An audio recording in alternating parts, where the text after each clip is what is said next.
we're all leaders, whether we have that formal title in an organization in our professional realm, but also in our personal lives, because I think we all need to realize that we are leaders. We're all given the opportunities to make choices. On this week's episode of the Journey to Legacy podcast, we interview Miss Lisa Dare of Lisa Dare and Associates. Lisa is a seasoned 16-year professional in the space of leadership coaching. Today, you're going to hear a lot of super exciting stuff. Lisa transitioned from being a hospital pharmacist now to a very respected executive leadership coach. That's a big jump. You didn't hear what I just said, from a hospital pharmacist to an executive coach. And she's going to outline how she made that transition. It wasn't easy, but Lisa actually is going to share with you the steps that she took to pivot from her current 9-to-5 role, from that at that time, current 9-to-5 role, to a role that really served her much more, was much more exciting, was every day where it was different, actually, something that she was a lot more passionate about and brought her a lot more joy. You're going to enjoy this episode a lot. Let's dive on into this week's episode of the Journey to Legacy podcast. Lisa, thanks for being here today. Thanks, Wayne. I'm excited to be with you here today. Pleasure. Yeah. I'm excited to have you. Tell everybody that's listening just a little bit about yourself, what you're working on. Yeah, so I'm based in Calgary, Alberta, which is in Western Canada. I have a coaching and consulting firm. I also do facilitation work as well. And I've been doing that for the last 16 years. Been coaching since 2005, so 19 years, having trained as a coach, and have evolved my career from being an employee in the health sciences as a clinical pharmacist into what I do now, which is working as an executive coach, primarily leadership practitioner. And as I said, also bringing those skills to any clients that are looking for consulting work as well. Amazing. Like you said, starting in pharmaceuticals, classic 9-to-5, where now you've actually been running Lisa Dare and Associates for the last 16 years, actually coaching since 2005. That's great. I tend to come across a lot of coaches and consultants that are somewhat new, we'll say the last 5 years. And along those lines, I think people in today's day and age have trouble bouncing around a lot of ideas and careers, not sure where they should stick. How's been the last 16 years, right? Somebody that coming from experience, right? How's it been sort of being in the same career path, same passion, it seems? Well, the thing is, Wayne, is that what I love about what I do is every day could be different. So I have a very sort of diverse, I guess, cross section of things that I do. So in addition to the coaching, I have also built up some facilitation skills as well. So I facilitate at the University of Calgary, which I hadn't mentioned in the beginning, but I love that aspect of being able to teach and impart knowledge and share with others. I think for me, it's about really keeping it fresh, having variety, because yes, I think, as an entrepreneur and as a business owner, the one thing that can be a struggle is when things get stale. And I think it's Yeah, also about how do we keep ourselves fresh? How do we sure. keep ourselves current? And so for me, I'm a huge learner. So I would say that, I'm a lifelong learner. So I'm constantly thinking about, what's out there, what's topical, what's trending, right? And certainly I think to what you just said, Wayne, what we are seeing with people's career pathing is we know that the average person now coming out of, post-secondary, even just high school, is probably going to have about at least 4 or 5 careers, right? Sure. They're going to be pursuing several different things. And so I think it's just about being on top of those trends. How do we, as a practitioner, how do I learn how to provide support for those different kinds of trends. Mm, And I think that's kind of what keeps things interesting for me is there's always a yeah, variety of things that I could be doing. absolutely. That piece on continuous learning, I think, is super important. Me as well. Where did that come from for you? Is it just lifelong? Come from your parents? Where the love for learning? Yeah, I think, part of it was a value that was instilled on me by my parents and my family. My maternal grandfather was a physician. And when he went to medical school, he was in China. He actually was selected to go to medical school in Shanghai, which at that time was really quite prestigious. And it wasn't easy to get into. But he was also an inspiration for me because I remember meeting him for the first time when he was able to immigrate to Canada and just him telling me stories about how when he went to medical school, he had to learn German because his physician, like all of his instructors were German. Like that's why it was such a Oh, no way. prestigious school. And and he was still learning, right, in his 80s. Like he would be like reading journals or asking questions and being curious. And that just really inspired me to always keep that sort of thirst for knowledge and being curious and seeking new and different ideas. So yeah, and I don't know, like I just find I'd get bored without that.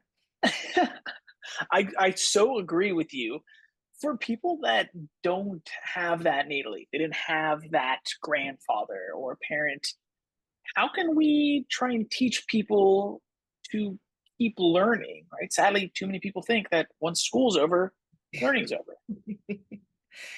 Yeah, so I think, one of the things that I have found really useful for me, Wayne, is to think of it not only just as things that are professional, but also personal, right? Like I have Mm, lots of personal things that I get interested in. Like I, at one point, pursued fitness and became a certified fitness instructor. So I did that for a number of years, right? Just as kind of a personal thing. yeah. Hobbies, right? I love to just kind of learn different hobbies like everything from right now I'm pressing flowers, right, and doing like stuff with flowers, like a creative thing. So I would encourage people to think about what are things that that they find interesting, that seem kind of effortless when they're engaged in those activities, and to be curious, to ask questions, right. And I think even just cultivating the practice of in my own professional life, I will have a couple of different journals that I will just watch the feeds of. So I love Harvard Business Review, for example. So I look at Fast Company Inc. are a couple of ones, McKinsey. So I kind of get those, I get those in my mailbox, and then it just sort of keeps me engaged with what's going on. So I would just encourage Mhm. people to find one thing that interests them, and just kind of get curious about it, right? And just sort of look at what they could do to just enrich themselves on that. Sure. Find something that you're already interested in, right? Stay up to date with that, engaged with that can definitely lead to more learning, right? And just the curiosity piece. I love Yeah, that, right? yeah, I talk absolutely. about, I'm curious to hear your question, right? Because I talk a lot about communication. I'm curious your Mm. opinion on this. I think curiosity plays a big role. What role do you think that curiosity plays in overall communication? Oh my goodness, it's huge. I love that topic, Wayne, because as a coach, I work with so many leaders, so many clients on that, right? And it's a fascinating area because we all think that we're good at it. We Sure. kind of take it for granted, right? But that curiosity piece is actually what helps us to be better listeners, for one thing, right? Because Mm, if I am I listening to, right, answer a question, right? Am I listening to um uh learn, right? Am I listening to connect, right? And I think when we are um, in that space of curiosity, it helps us to suspend judgment and bias, which can which can help us to be more effective communicators, right? Because how much of our communication is often biased or impacted by judgments that we might be having, right? And so if we're curious, and particularly if we're talking to somebody about something that we don't know a lot about, just coming from a place of beginner's mind, right? But even if it's something that we do know something about, it also helps us to challenge our beliefs about what we think is true or not true about that particular topic. Mm. I've never heard that put as far as curiosity helps to sort of stop bias. Mm, That's so amazing. It's unfortunately way too many people are in the mindset of I know, right? It's like you get yes. halfway through a sentence and they say, "No, I know." But if you can be genuinely curious about something, then your mind says, "Well, maybe I don't know." Right? There's Mhm. that bias getting suspended. Is that sort of what you're talking about? Yeah, absolutely, right? I mean, Adam Grant, who I'm a big fan of, wrote a book called Think Again. And he talks about really coming from that place of being like a scientist, right? If I was a scientist and just wanting to test a hypothesis, what kind of behaviors, right? What sort of mindset would I bring to it, right? And I think to what you're saying, Wayne, I think that, on a global scale, that's how conflicts, right, happen. Is just like people not willing to yield or budge on a point of view or a firmly held belief. And just because a belief gets challenged or we learn something new about that belief, we shouldn't see it as a threat. We should actually see it as like a, wow, that's fascinating. Like, never thought about it that way. Like I would, I would like to think, and I continue to work on this, that that's something that enriches us, right? Not takes Yeah. away from us. Yeah, absolutely. It's the all of a sudden it's like, wow, I just learned. Right? Let's not be upset and prideful of like, oh now I'm angry that somebody is proving me wrong, saying something I don't believe in. Right? Yeah, exactly. This mindset also, I think it's just super interesting. I just want to note to make sure everybody heard it. He said to kind of think like a scientist. That maybe comes from the book Think Again. Mhm. Yeah. Yeah, because he talks about, um if we're not willing to have our beliefs challenged, right? Because a scientist typically, takes the approach of I've got a hypothesis and I'm going to test it, experiment to see if this hypothesis is true or not. But I'm not attached to the outcome, um, because it's really about let's just explore, right, and see what we Sure. discover, right? And I think that's a really important part of being a good communicator, right? Is like, I don't know where this is going to go, just like the conversation that you and I are having, but isn't it like just unexpectedly wonderful if we kind of suspend our expectations of what it should be to kind of just let it go where it needs to or wants to go? Nice. Let go of your expectations, what you believe it should be, and just let it flow where it needs to flow. Right? It's Mhm. so important. Man, communication is like my favorite thing to talk about that there is. Lisa, so before the interview, you gave me a little bit of a breakdown of your journey, sort of where you came from. And one Mhm. piece of the puzzle is that I asked when you started with entrepreneurship, you mentioned that your parents had a restaurant while you were growing up, yet you decided to not immediately go into entrepreneurship. You decided to not sort of follow their footsteps. Tell us a little bit more about that. Well, when I was growing up, Wayne, my parents were, immigrants that, Mm, came to Canada and, had the dreams of, right, providing and living a better life. yeah, And so it was really impressed upon us that the key to success was ensuring that we were well educated, right? Which was, to ensure that, not only was it high school, but, we were to pursue some kind of post-secondary education, some type of professional designation, right? And so I kind of really buckled down and went that route of being academic and, really focusing on my studies. And I think there's something about, inherently, um, some of us are just wired to kind of to seek that sort of freedom and autonomy away from that structure, right? And mm, mm, I think I discovered that well, I certainly discovered that as a pharmacist because it was, what you said about like, how do you do that for 16 years of routine? But, it- that routine of like going to work, kind of doing the same thing, not a lot of variety and not a lot of freedom to do things differently really started to signal for me something was not was not working, right? And so I would also encourage people, even though a lot of people will say to me, like, how did you like from being a pharmacist become like an executive coach, right? Like, I coach leaders in all kinds of businesses and organizations. Um, but it's really about trusting your intuition and listening to the messages that your inner wisdom is telling you, right? It's like when something doesn't fit, it's like listen to that, get curious about it, right? And that's what I did, right? It was just like, okay, just not feeling satisfied or fulfilled, and I just took the chance and went into the pharmaceutical industry to do something different. When you start to get those feelings, right? Because you said you were in this 9 to 5. Amazing that your parents, they pushed education. They didn't push do what we do, right? Great. Education, you went that route. Now you're working a 9 to 5. You said something wasn't working, something wasn't feeling right. What are those feelings, and what are some of the first things that people can do to challenge them, to Mm. explore those feelings further? Yeah, so what I noticed for me, Wayne, was I was just getting bored. Like Oh, perfect. I wasn't feeling challenged. Mm, And I would say that, from my experience from coaching people who look for that change, notice where the restlessness is, right? Notice where the disconnect feels, where you start to feel like there's a disconnect, right?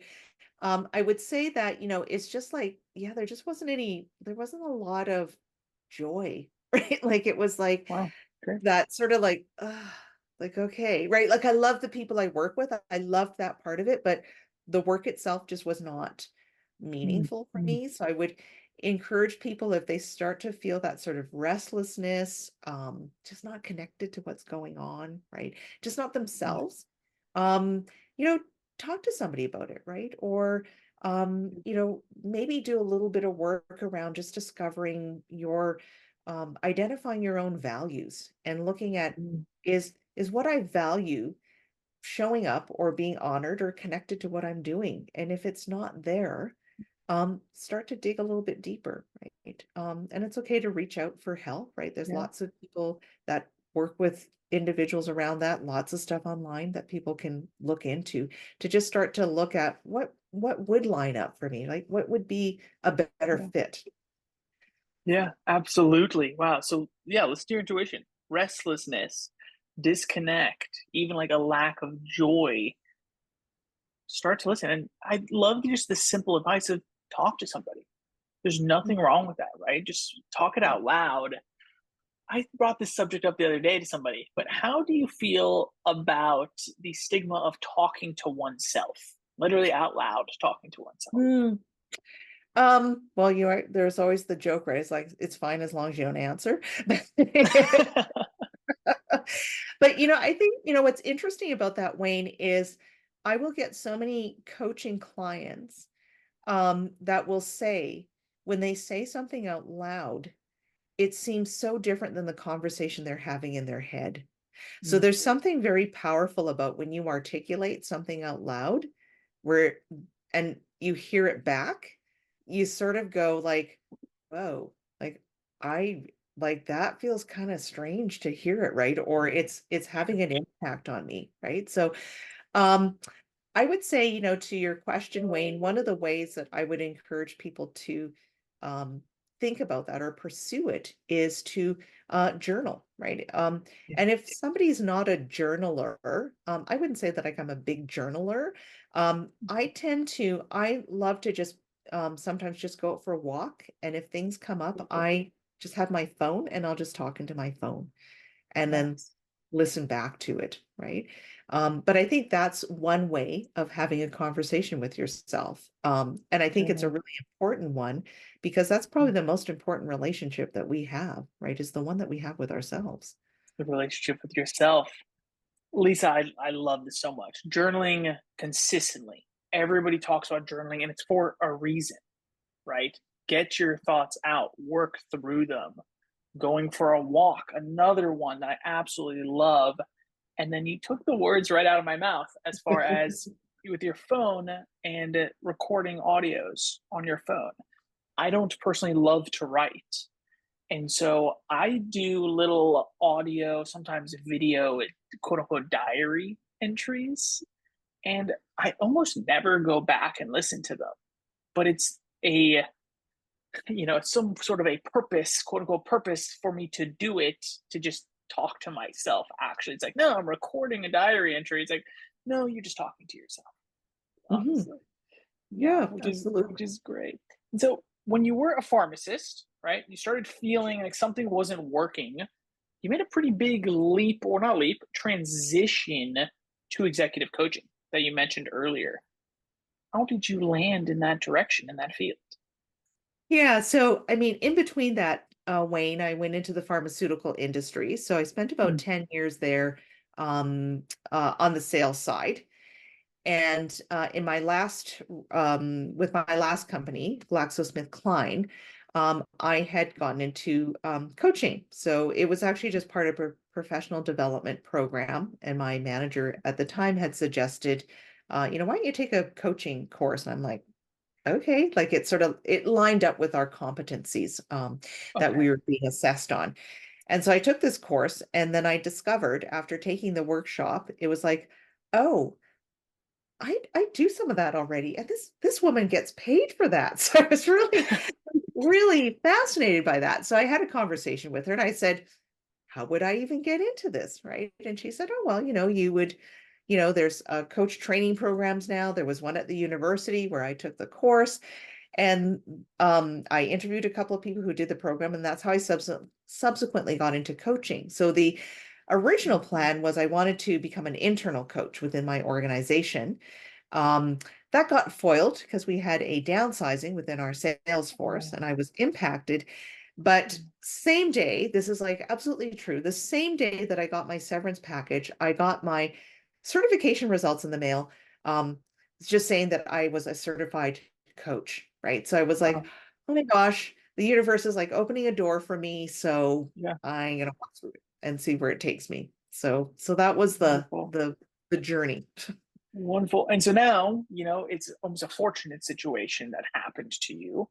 Looking back at it now, it's a fortunate situation that happened with the downsizing right when you got your certification, but I'm sure it wasn't easy. How did you start to build up this side of the business? A lot of people that listen to the show are new entrepreneurs, right? And Mm. so trying to remember back, how did you get going in this new endeavor? Well, funny story, Wayne, is that when I was let go from my company, we actually had career transition services through a very large Okay. firm called Right Management. And it was funny because the lady that came from Right to talk to me that day said, oh, here's our services, blah, blah. And I said, I'd like to do what you do. And I think she was a little shocked that I wasn't upset. I was more Sure. like, oh, and how do I do what you do? And so that was actually my first consulting gig. So Oh wow. what I would what I would offer for people is, your listeners, is sometimes start with sort of what I would call the low-hanging fruit. What's something Mm, that, would be an easy sort of entry point into the work that you want to do, right? So for example, in yeah. my case, Wayne, um, I started doing some work with the consulting firm that was providing my services because they Mm, subsequently mm, brought me mm, on as a consultant. And I also reached out and started off by doing some pharmacy related work because that was something that I had yeah. expertise in. So that was working with a couple of different service providers that actually support foreign trained pharmacists to get Mm, their licensure in Canada. So I started with that. And then from there, you kind of just build your base. I mean, it does take work to get yourself out there, get yourself yeah, for known, sure. create those connections. But I tried to use a lot of my sales background to think about how would I approach now my business the same way that I used to approach my job selling Mm, pharmaceuticals, right? So mm, doing research, right? Identifying who are some of those clients that you would want to work with. What's the market looking for? mm, Get mm, in with those professional associations, right? Depending on what you're doing, right? nice. So I got in with my coaching association and got really good advice from some senior coaches who said, if you want to get in and raise your profile, get on the board, right? Do some board work because then you're going to get connected with some of the senior coaches, and those senior coaches get to know you. And if there's opportunities or they're looking for additional coaches on their bench, they'll now have people that they can go to, right? So for me, a lot of the success came from the relationships that I built, and then the referrals that came from that, right? Wow. And I would also encourage people to think very broadly about different places that you could put yourself. I joined a women's leadership group, right? Business and professional women, right? Helped to run their mentoring program. So again, right, it just gave me more profile, gave me more exposure. People get to know about your services, right? Tons of networking. Beautiful. Because I think, we can't overlook the importance of just that face-to-face contact with people. Yeah. Nice. Nice, Lisa. So much great actual advice. Thank you. Honestly, thank you on behalf of everybody that's listening. It's crazy to think, right? From going from hospital pharmacy, of course, into pharmaceutical sales, right? Theoretically, it's one step closer to coaching, to executive coaching, but not even, right? They seem so far apart. Yet, your advice, which I want everybody to hear, is find a somewhat a simple transition. What's close? What's a small step you can take, maybe still building off of your past expertise that's leading towards something that seems so different, so far away. And then, as you said, get yourself in front of people, more exposure, more networking, right? The importance of relationships, getting into certain groups and fields. I mean, it makes so much sense, right? It makes it seem easy. How long do you think it took you to actually get a sustainable business up and running? And at the same time, did you ever think about quitting? Um, yeah, I mean, I would say, you've got to give yourself probably at least a good 3 to 5 years, right? And I hope that people don't hear that and go like, oh my gosh, that's such a long time. Remembering that during that time you are working, right? But you're really just continuing to compound your growth, right? Doing that. And I say that because even as a sales rep, it would take us probably a good 2 to 3 years to actually solidly build our territory. Because if you're new to the territory, people got to get to know you, right? You've got your Mm, cycles to go through.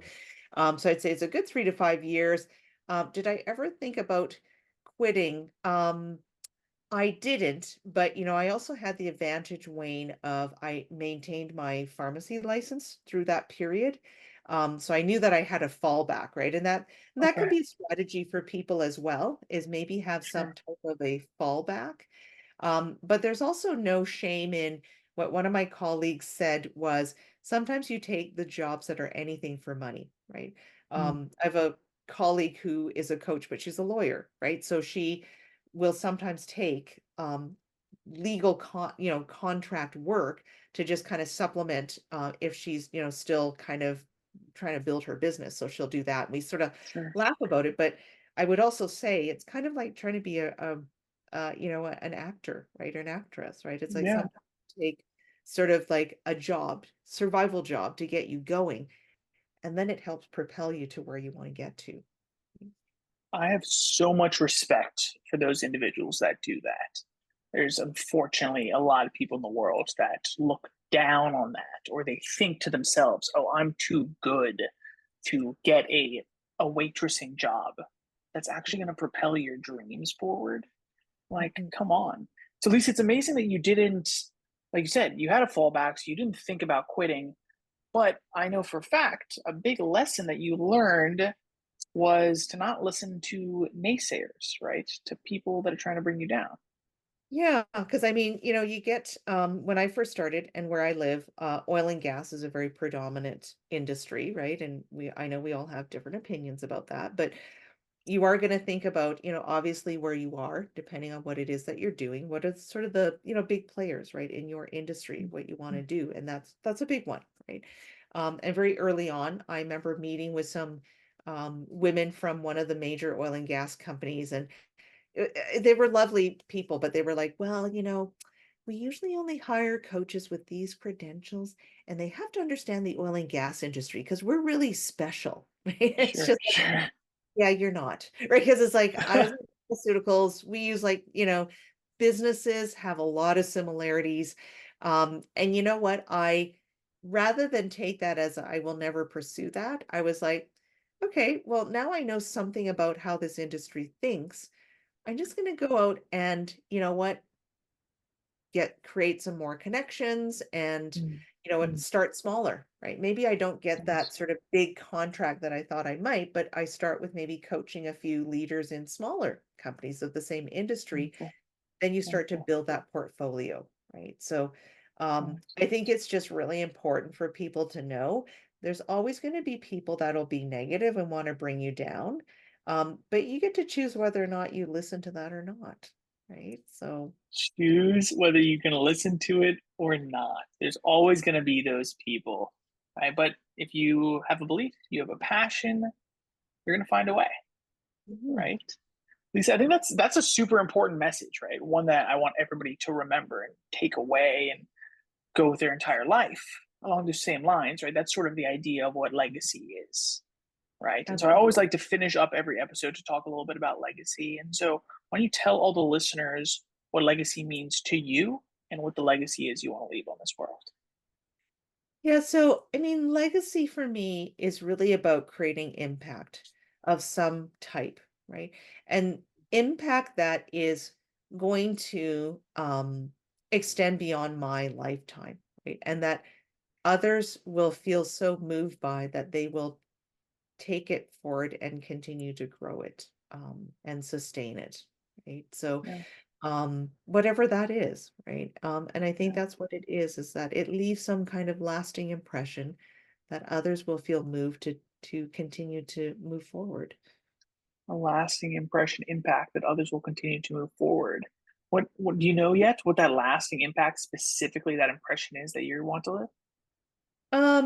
I think mine is going to be something around leadership, Wayne, which is Yeah, that we're all leaders, whether we have that formal title in an organization in our professional realm, but also in our personal lives, because I think we all need to realize that we are leaders. We're all given the opportunities to make choices, right? Um, who we elect as the person that runs our country, right? Who I elect as a representative for my community, right? How I lead in my family, right? Um, yeah. all of those are aspects of leadership that we all can be living, right? And that's the legacy, I think, is for people to know we're all leaders and you all have the capability and the ability to do that. And Miss Lisa, thank you so much for that. Thank you, everybody, for listening. You just hear that ending tidbit there? You all are leaders. It doesn't matter what your title is.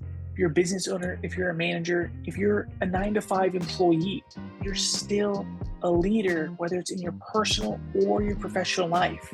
So take some of these tips that she shared today, right? Tips on starting a new venture potentially, right? Or even just thinking like a scientist around how you really approach life and conversations, being open to new information. Everybody, thank you so much for being here once again.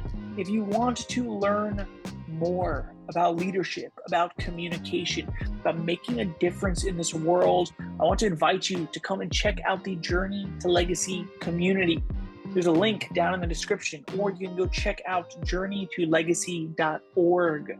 Come join us. It's a place where we're helping each other to grow, to start a ripple effect of growth in this world, to ultimately leave it a better place than we found it.